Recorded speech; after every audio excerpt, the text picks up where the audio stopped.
Et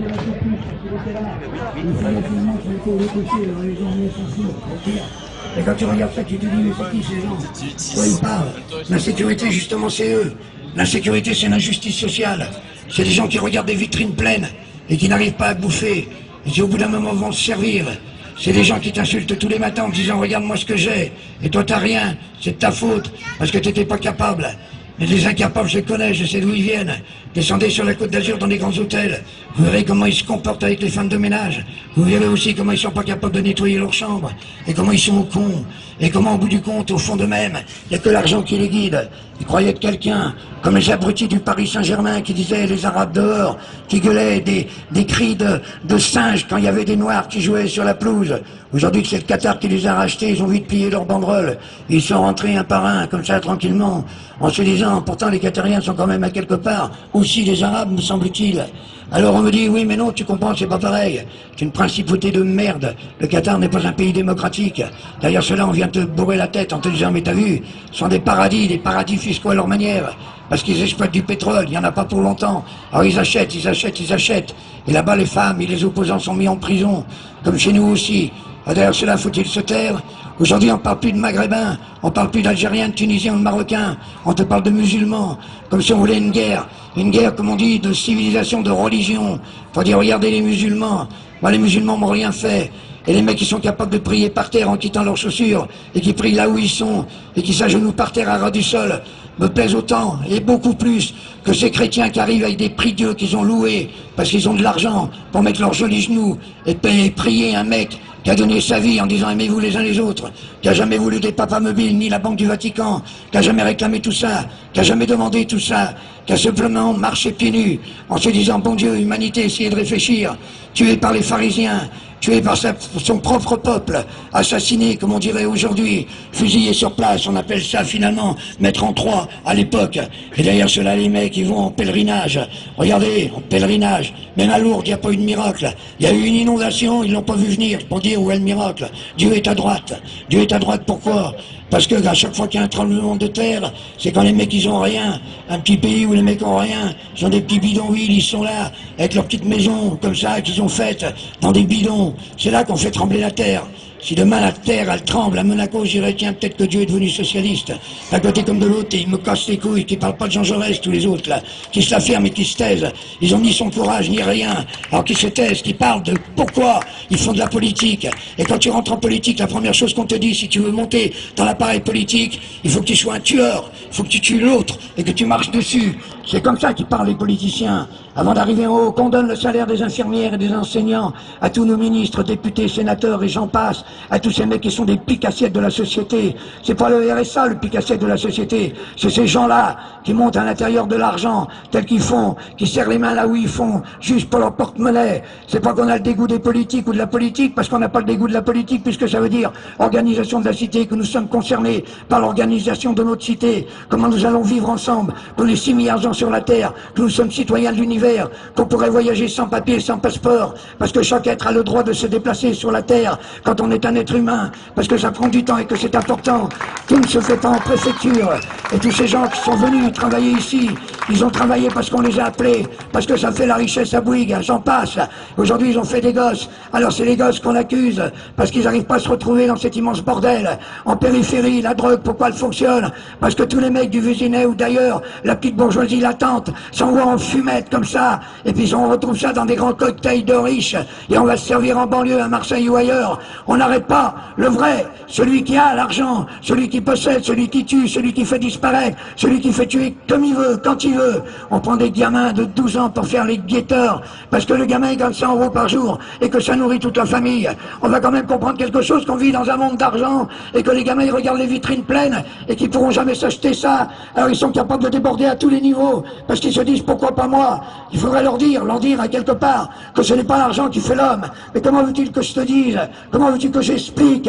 À 60 ans, viens plus m'emmerder maintenant. À 20 ans, on me disait tu verras quand tu auras 60 ans. J'en ai 60. Maintenant, on me dit tu verras quand tu auras 80 ans. Quand j'en aurai 100, on me dira tu verras quand tu en auras 110. Je monterai sur un tonneau pour leur dire merde comme j'ai envie de leur dire merde, comme j'aurais passé ma vie à leur dire merde, pour pas suivre leur chemin parce que je les emmerde. N'oubliez jamais que ceux qui ont des matraques comme ça, et ceux qu'on appelle CRS sont jamais que des fils de prolétaires qui n'avaient plus de boulot, et c'est la seule chose qu'ils ont trouvé. Alors on leur vide la tête, jusqu'à quand ils se retrouvent dans une manifestation à charger leur propre père, parce qu'il n'y a pas le choix au nom de la nation, de l'État, et de tout ce qu'on pourra dire. Quand tu regardes tout cela, tu te dis au fond de toi-même, bravo! Comment se fait-il? Alors c'est vrai que derrière cela, nous sommes juste un peuple, et que les peuples se ressemblent, et que ça prendra du temps et du temps. Ne brûle pas trop ton argent, même c'est peut-être bien de le brûler, mais si on en a besoin, c'est bien de l'avoir.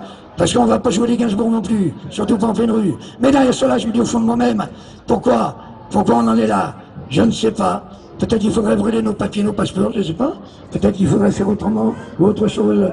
Mais derrière cela, fais gaffe parce qu'après, si on le prend pour là, ça va chier pour moi. Mais je me dis au fond de moi-même, nous sommes quand même une vérité. Moi, je suis un homme seul, mais je vais au bout de ma solitude dans le sens que j'ai besoin de vous, dans le sens que l'humanité, c'est nous. Et qu'on doit construire ce monde incroyable. Un bébé, quand il naît, c'est juste un bébé. Et ce bébé, il est ni raciste, ni rien. Il est là, il est bébé. Et puis tu vois le père qui lui dit, hein, quand il sera grand, tu voteras Front National, hein, quand il sera grand, tu voteras Front National. Et le bébé, qu'est-ce qu'il fait? Il chie. Voilà, c'est tout. Parce qu'il a juste envie de chier. Voilà. Alors, mais justement, c'est là le grand problème. C'est les questions à se poser. Pourquoi on vote pour eux et pourquoi ils ne tiennent pas à leurs promesses? Mais nous, qu'est-ce qu'on veut vraiment construire en ce monde? De quoi a-t-on vraiment besoin? Est-ce qu'on réclame que de l'argent? Plus d'argent? Je suis d'accord, quand je vois les petits salaires. Cela, il faut les augmenter. Il faut que les gens puissent aller mieux dans leur vie. Si ça aide à ça l'argent, je suis d'accord, c'est juste un échange. C'est pas normal qu'un mec qui travaille toute la journée se retrouve avec tout juste 1200 € par mois, hein, et que les autres viennent taper dans un ballon à 500 000.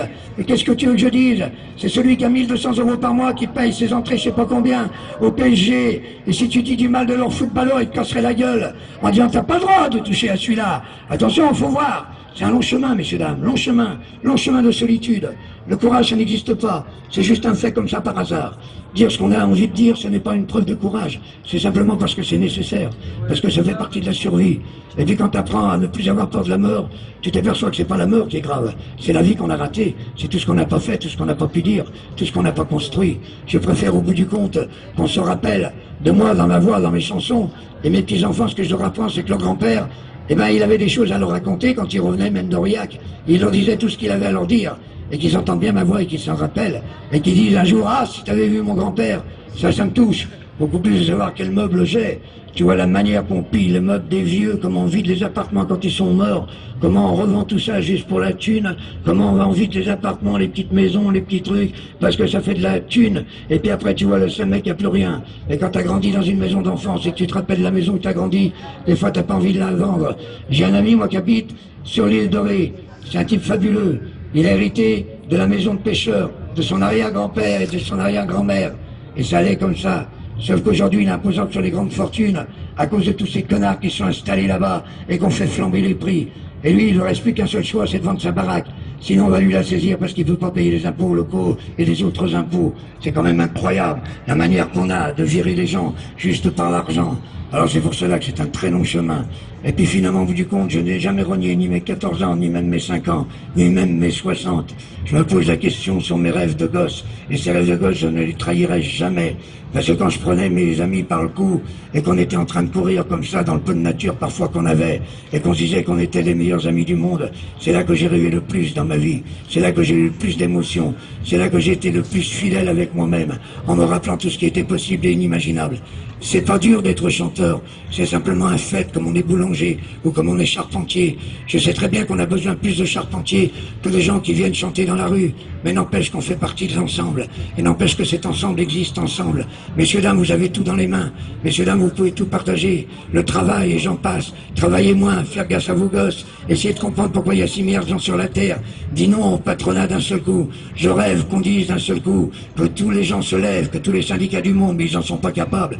se lèvent en même temps en disant nous allons faire une grève internationale et nous allons tous arrêter de travailler au même moment dans le monde entier. On verra des gamins de 6 ans qui sont en train de coudre des pompes que nos enfants achètent dans les supermarchés de leurs 6 ans. Pourquoi? Pour même pas 10 € par mois, pour essayer de nourrir la famille, parce que ce sont des familles nombreuses.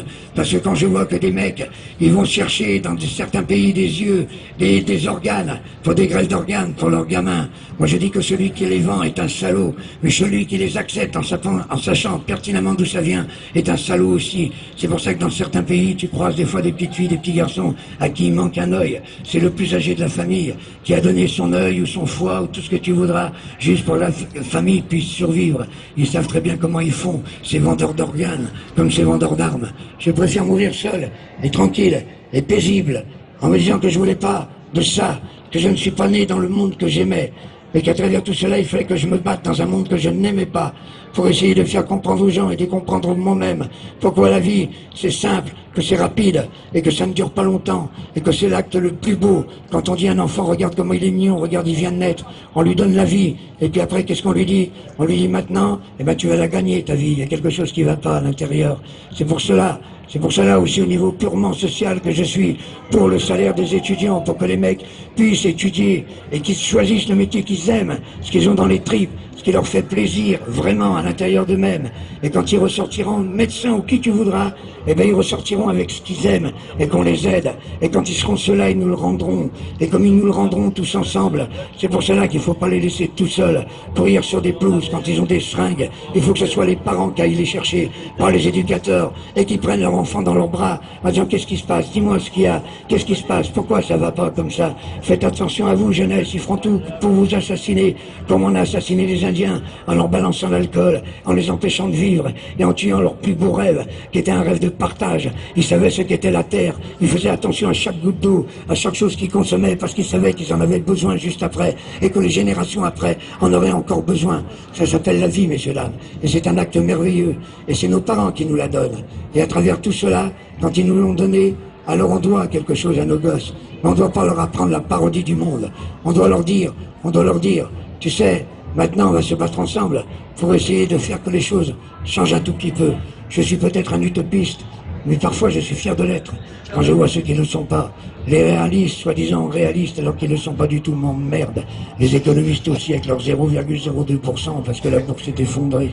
Et bien que la bourse s'effondre complètement, et que finalement, au bout du compte, on en finisse avec cet acte barbare qui s'appelle tuer les gens au niveau d'un stress. Chez nous, on les tue pas comme ça avec des fusils, on les tue au niveau du stress, on les empêche de vivre. Et puis tu sais, quand tu vas beaucoup plus loin, quand tu voyages dans le monde entier, même en ce moment, si dans les pays des Maghreb ça pète, tu verras comment tu es reçu par les gens, et tu verras qu'à chaque fois la seule question c'est où c'est que tu as mangé et où c'est que tu dors.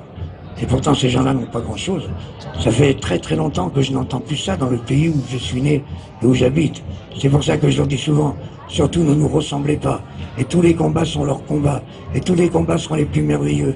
Et les femmes du monde se battront dans le monde entier par rapport à leur indépendance à elles, comme elles l'ont choisi. Pas par rapport à des mecs qui viennent comme ça à la Chambre des députés pour dire nous allons parler pour les femmes. Ou des femmes qui essayent d'être députés en ressemblant tellement connement aux mecs. Il n'y a qu'à regarder la gueule de Morano pour comprendre que finalement du compte, c'est un mauvais croisement.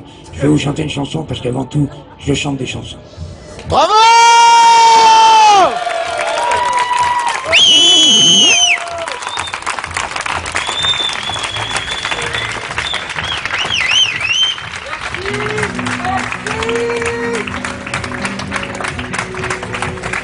Coréac, c'est surtout ça. Hein.